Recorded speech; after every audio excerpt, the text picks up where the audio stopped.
everyone, I'm Kathy Gale with Tower Safety. Let's learn how to build a 4-to-1 or a 5-to-1. That's 4, that's 5. Let's walk through these mechanical advantages because depending on where your knot is located is going to determine your mechanical advantage. If it's a 2-to-1, 4-to-1, and it's tied to the anchor, it's going to be even. If it's tied to the load, it's going to be odd.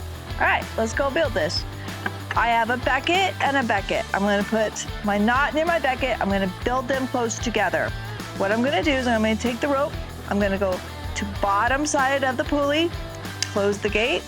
I'm going to go to the bottom side of the pulley, close the gate, top side of the pulley, close the gate, and then the top on the other pulley, close the gate, and attach my knot to the becket, whether it can be a shackle, carabiner, whatever you want. Now I have a 4-to-1 or 5-to-1, depending on where I put this prusik. But you need to put a progress capture on this because if I'm hauling my load up and drop it, everything is gonna fall. How you know where to put your progress capture, it's gonna be on the fastest moving line. So it's gonna be on this one.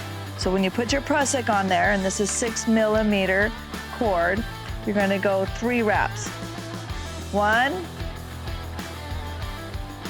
2, and 3.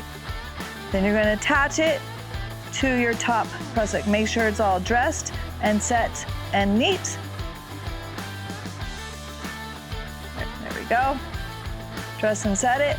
And then when you're done, now I can attach it to the top becket, and it could be either a shackle or a carabiner, but as I'm pulling my load up and this load drops, my progress capture will capture it. All right, rig on and stay trained, my friends.